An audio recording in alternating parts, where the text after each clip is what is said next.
So normally I don't do things like lists on this channel, but do you know what? I'm making a change. So that being said, here are my top 10 favourite zombie games of all time. For a small amount of context, why have I chosen zombie games? Well, I've been a huge fan of zombies ever since I was a child. From the moment I walked in on my older brother playing Resident Evil on the PlayStation when I was 6, I've been entirely enthralled with the genre.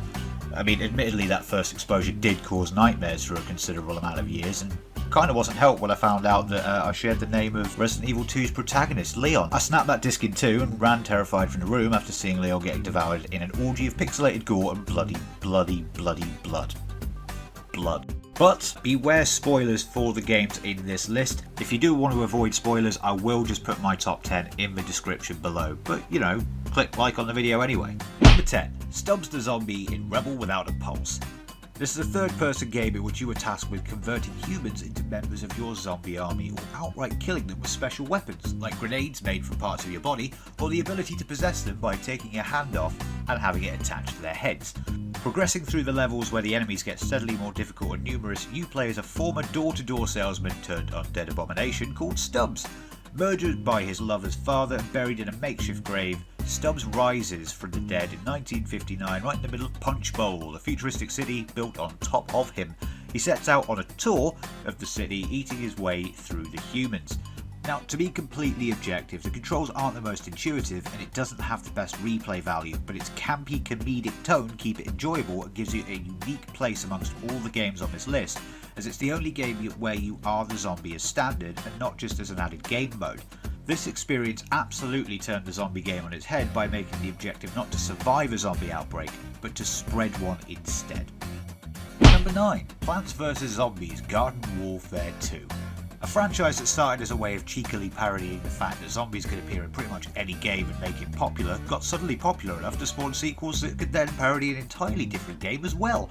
A fun, fast-paced game that sees plants attempting to save the human race from the zombie menace as a tower defense game instead became a third-person team shooter with a roster of different classes on each side, reminiscent of Team Fortress 2, but wackier, if that's at all possible. The second entry in the Garden Warfare series is the apex of the concept, as it kept the game out of the microtransaction model and made all cosmetics and characters as unlockable in-game, and it kept the fun and light-hearted tone that the franchise was known for, whilst also having some incredibly detailed environments if you stop long enough to actually look at it. It is, however, a fairly short game and brings enough out of the concept to keep it engaging for its playtime, and after that, it gets replay value as a multiplayer game with friends. Number 8. House of the Dead Overkill. A series that started off as an arcade answer to Resident Evil was around long enough to begin parodying itself. So was born with this entry a silly and over-the-top grindhouse style that, whilst being daft, still managed to bring all of the good things about its arcade predecessors and bring it to a home console. Even though you'd never expect a gory, sweary rail shooter with half-naked women in it to be on the Wii, given its reputation as a console for the whole family, it definitely felt at home there with the motion controls fitting naturally with the rail shooter gameplay. There's not really much to say about this game other than the fact that it was great for an evening of mindless fun with friends, but it doesn't really climb much further than that.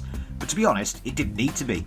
The best bit was getting the arcade gameplay without having to pump more money in every time you die, and that really made the game infinitely more fun than any of the other entries in the franchise, and kept my wallet from being completely empty. Well, after I bought the Wii, and the game, and the peripherals, and okay, maybe I spent about as much of this as I did on the arcades. Number 7. Dying Light. Now this game is a spiritual sequel to Dead Island, after Techland had the real sequel took off it and given to Jaeger, never to be seen since the original cinematic trailer. Doesn't that sound familiar? As a game, it took cues from Dead Island and was thus a first-person affair with both melee and firearms, but with some added parkour as well. It took a bold step by having the main character infected from the moment the story starts, but it's not long before he's cured, and thus it goes back to being on any old FPS with zombies in it. The story was a fairly predictable affair with an antagonist that seemed to be evil just because he was bored or something. It's also never made clear if the place you're in is the only infected place on Earth, so I was never really sure of what the stakes were in failing to claim the cure from the random scientist we're sent to get it from, who's in a place that they plan to nuke anyway.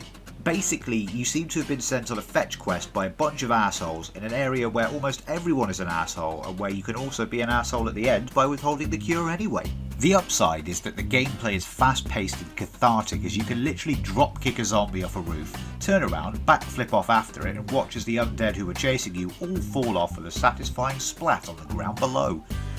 It also has the unique selling point of the zombies becoming more vicious after dark during their day-night cycle, a thing that was only slightly stolen from Dead Rising, but unlike Dead Rising, they become a lot more agile and persistent in their hunting of you.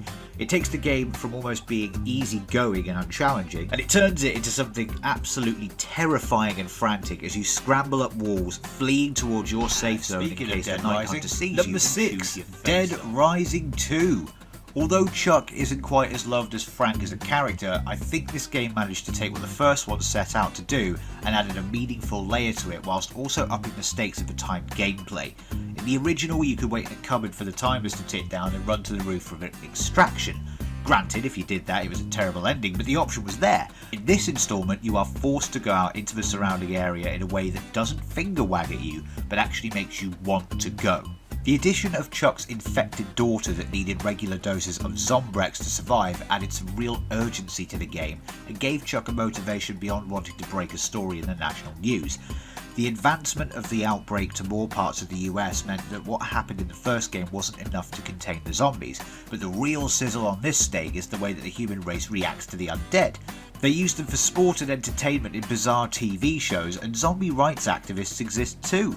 The activists ignore the fact that the undead are brainless flesh-eating monsters and instead think they're deserving of protection, which I thought was hilarious and completely implausible.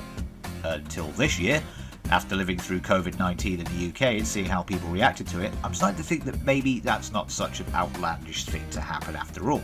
This game also saw the addition of tighter controls, a bigger map and combo weapons that really made cutting through hordes of the undead fun in a gory and visceral sort of way, don't judge me. Fun, fast-paced and funny. A good 3 Fs if you ask me. Number 5, Left 4 Dead 2. I cannot tell you how much fun and how much replay value I found in this game. It's safe to say though that because of the AI director, a map that I'd played 100 times before could still surprise me by putting a random special infected in a place that it hadn't been before, thus making me spontaneously create noises reminiscent of birds while I clung onto the ceiling fan. The introduction of 3 new special infected, the Jockey, the Spitter and the Charger, and the addition of melee weapons took what was otherwise only unique in the sense that you were encouraged to play it with 4 people and turned it into a fun, fast-paced frenzy of panic and carnage. There are no cutscenes in the game, and so character development and story continuation are done through conversations between the characters at certain points of the level, and by the end of the game you kind of get a good grasp of who each character is. Using linear maps with randomly generated assortments of enemies and weapon pickups, this game managed to take a concept of run and gun and stretch it across 5 campaigns and collect a loyal fan base that still thrives today. I am still hoping that Valve learns to count to 3 though, so that we can get a sequel out of this. Number 4, State of Decay 2. Now I'm still getting a lot of mileage from this game and I have the maximum number of save files that I can get because each new game is slightly different to the last. That's because of its core gameplay of survival. You start each new game with a trio of survivors and are tasked with setting up a base, growing your community and clearing the map of threats.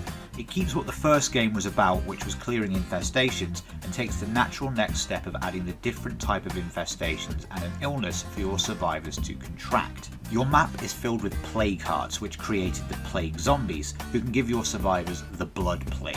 If you don't treat them or cure them in time, they will turn into plague zombies and attack the rest of your settlement. There's no real story beyond that, and everything else that happens in the game is through random encounters with other survivors on the map. Some of them are hostile and will attack you on sight, others are friendly and offer items to trade, or a character you can hire as a companion if you don't have a spare survivor to take out with you on an excursion. If you get your reputation with the settlement up enough with one of the other survivor enclaves, you can also get the option to recruit one or more of the members into your group. This comes with a tactical aspect though, as each survivor has their own stats, abilities and potential drawbacks which affect your communities in positive ways like allowing for vehicle maintenance, or negative ways like snoring too loudly and stopping your characters from resting. No, really, that's a thing. As with the original, you need to go out and collect resources and set up outposts to get a steady supply of them to build and maintain your base. You also need these upgrades to trade as well, which means that you'll find yourself in the surrounding areas rummaging through bins just to find some hypodermic needles to use in your infirmary, or beer to trade with the alcoholic group down the road, for wood to fix your base because you recruited the fat bloke who keeps making your floorboards break. For me, this is the apex of survival base building games, as it's intuitive, challenging, and above all else, replayable. Once you've cleared one map, you can take one of the characters that have achieved legacy status and create a new group on a new map and start all over again. They've also added a story-based free DLC set in the map of the first game, but with the blood plague having spread so much that every zombie is a plague zombie, which adds a lot more challenge to the game and starts to look into the origins of the blood plague as well. With State of Decay 3 coming to Xbox Series X, we expect them to wind down support for this game. However, they did say that they have years of content planned for it, so it's far from reaching its shelf life, unlike some of the supplies you come across in one of the ruined buildings. Number 3, The Last of Us. Now this game is as close to Oscar bait as games could get. It has an emotionally charged story, action set pieces out of the arse, and relatable characters that you can't help but get engaged with. The gameplay isn't anything new as gameplay goes, it's effectively just Uncharted with zombies, or infected as they're intent on clarifying. A fungus has taken over the world by spreading itself far and wide, infecting humans and turning them into terrifying, murderous flesh eaters who are intent on transmitting the spores into new hosts and adding to the hordes of shambling undead. Based on a real-life fungus that does this very thing to ants, it took on a different idea of the undead. But when it boils down to it, they are just undead and special infected in a stealth action environment. However, there are also living enemies too, and when they turn up, it can descend into nothing more than cover-based shooting, which was the prevalent core gameplay style of the time. It has a dark and depressing colour palette to go along with its dark and depressing atmosphere, but the game itself is surprisingly all about hope. Not from the outset, mind, it certainly doesn't seem hopeful when your daughter, the playable character up to that point, gets shot up by a twitchy soldier, a lovely and light-hearted moment in the story. Then you jump years into the future and start playing as the father, Joel, setting off on a mission to escort a young girl, Ellie, to a group who are working on a cure to the fungal virus. They believe she's the key to the vaccine because she's been bitten but not turned. Along the way, Joel and Ellie bond and learn about each other, relating and growing as people, fighting against the living and the dead in an attempt to get what is perceived as salvation that the world needs. Until it turns out that they need to kill Ellie in order to achieve this, so Joel goes all kill crazy and butchers the lot of them. So I guess that theme of hope is done then? The story is what carries this game for me. The characters and interactions draw you in, and both the cover-based shooting and the survival horror elements are very well executed, if unremarkable, and the token crafting elements keep you on your toes, because not having a shiv can be the difference between life and death in certain situations. The environments are well designed and even beautiful in some cutscenes, and above all else, the clickers constantly creeped me out, and I definitely went through multiple pairs of underwear during my playthrough of this game. It all combined to give me reasons to keep playing through and compelled me to see it completed, even if I did require months of therapy afterwards to deal with my newfound depression. Number 2, Resident Evil 2, the Remake. This game is the game that we were all hoping that it would be. It took the original story, characters and setting and spiced it up. It was simultaneously familiar and surprising in equal measure. It took cues from its predecessors without sticking with the bad habits of becoming too action-oriented, and if you've played the original game, then it hits on all of the story beats and revelations that keep the game recognisable, but with some slight twists and changes to make old characters different enough to be more compelling than they were before. For example, Robert Kendo has an added infected daughter whom he knows he will have to kill. He isn't just a character who gives a small amount of exposition then gets killed by zombies anymore. He's actually a tragic and relatable character who shows you a snippet of what's going on in the city as a whole. Then there's Marvin, a character that we know from the moment we meet him is going to die, and yet through good writing and how central he is to your survival and escape from the police station, you still feel it when he finally does turn. The different campaigns from Leon and Claire's perspectives play the same but have unique playable moments, such as Ada Wong in Leon's campaign and Sherry Birkin in Claire's campaign, that make for some different gameplay than when you are on one of the main characters of the story. For example, as Ada you have the ability to hack things, which opens barriers for Leon later, and as Sherry there's a whole side mission that didn't exist in the original game where you're in an orphanage and trying to escape from Chief Irons, who is infinitely scarier than he was in any previous incarnation. Then we have the revamped zombies and lickers that are just tougher to kill than before. Zombies don't stay down unless you destroy their heads entirely, and you have to barricade the windows of the RPD building strategically to prevent more from getting in. But you cannot barricade every window, which means there'll be certain areas where zombies will always be.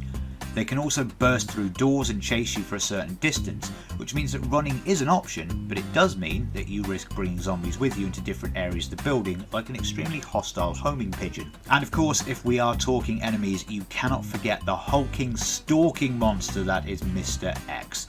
Once introduced, he is relentless in hunting you down, which makes solving puzzles a rather difficult and pant-wetting challenge because he could pop up and slap you through a wall at any moment.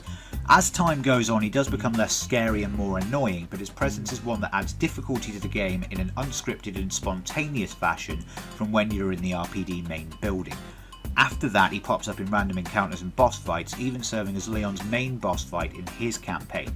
William Birkin's monstrous final form is what serves as Claire's final boss, but his appearances are limited to boss fights littered through both campaigns. The general feel of the controls and new versions of the puzzles, reinvigorated zombies and challenging boss fights make this game a phenomenal zombie game and not just a good remake of an old game. Also, the death animations for Leon when zombies take him down made me return to my 8-year-old self, causing me to run crying from the room all over again. Why did I download this one? I can't snap a whole Xbox! At number 1, Telltale's The Walking Dead. Now, I chose for my favourite zombie game of all time, not one where you run around shooting everything in sight, not one filled with silly amounts of action, and not one that is an open world experience like every other game that's dog these days. Instead, this narrative-driven point-and-click adventure game based on the comic book universe of The Walking Dead is my pick for the top of the list. The gameplay incorporates standard point-and-click adventure and puzzles alongside timed dialogue trees that will affect your player's reputation and relationships with other characters. In a very literal scene in episode 1 of series 1, your choice in a certain situation decides the fate of one of 2 characters immediately, and you are then left without the other for the remainder of the series. As a point-and-click style, it could have easily slid into a shooter style for a lot of its gameplay and stayed there, but they decided to take the comic style to heart and made it less about action and more about the interactions of humans in a post-apocalypse. The story focuses on Lee, a man on his way to prison, only for the police car he is in to veer off the road and he's knocked unconscious, only to awake to find himself surrounded by the undead. He meets Clementine shortly after, a little girl who is on her own waiting for her parents to come home and decides to protect her as best he can. The entire first season of the game follows this track, and everything that Lee does is with Clementine's safety in mind. Unlike most of the games on this list, this one carries so much more emotional weight because you are making the decisions, not your character. So when someone dies in this game, you can't help but feel personally responsible and could find yourself replaying each episode just to see if you could have done anything differently to keep them alive. In some cases, this death is inevitable, and in others it isn't, so this game gets replay value because of a choice-based system involved. The villains are really a massive part of the Walking Dead universe, and in this game they're written extremely well, to such a degree that when they get their comeuppance, you feel as gratified as if you'd eaten the world's best steak twice. In a lot of games, you find characters dying for the sake of your protagonist's character development, so they can then use their pain and loss to somehow drudge up the strength to kick the main boss in the dick. However, in this game it gets turned on its head. Lee, the main character of every episode, gets bitten in the penultimate episode, and unfortunately they don't act quick enough to stop the spread from his wound. He is going to die, and you know it from the second the final episode starts. They futilely try to amputate his arm to save him, but too much time has elapsed and he's already succumbing to the bite. So when at the end you've hacked your way through a crowd of zombies, the first time throughout the entire season in which you do anything nearly this action-packed, making the entire sequence so much more impactful, you are now passing out and too weak to move to save Clementine from the single, solitary zombie trying to get her. It feels so much more tense and heart-wrenching. She manages to survive the attack, barely, and you're left with the final choice of the game. Cuffed to a radiator in case you turn, you can either tell Clementine to leave you there and meet the two characters who are waiting for you outside of the city, or you can get her to shoot you in the head to stop you turning. By this point, the two characters are practically family. He's taken care of her like his own daughter, and she's been reliant on him and almost sees him as a father figure herself in the absence of her own parents, whom she's just discovered are dead as they were wandering outside the very building she is in now, with her surrogate father also now dying on her. The emotional gut punch of this moment is well built to and perfectly executed, making whichever decision you go for a roller coaster of emotions as you weigh up the choice of sparing the young girl the trauma of having to shoot and kill her protector, or having her leave and knowing that the character that you have bonded with throughout the entirety of the game is dying alone and going to be just another zombie despite every good, or bad depending on your choices, deed they have committed throughout the entire game. I specifically chose the first season because of the initial impact it had. The games after this hold no significant advancements in gameplay, instead focusing on continuing the story of Clementine and her growth as a person in the zombie apocalypse. The stories are still great, and if I could give this to the entire 4 seasons and their spin-offs, I would. Actually, this is my list, so I will. Every entry holds new and exciting emotionally charged choices that have kept me drawn in and hooked through all 4 seasons plus the spin-offs. It isn't a game series crafted to look like all the other games on offer. It isn't one of the bog standard AAA titles that all play the same. It was a narratively driven, choice-based experience, and to me it trumped every other zombie game I have played so far. So that's my list. Thank you very much for listening. Did you agree with my choices, or would you have done them in a different order, or put different games in there entirely?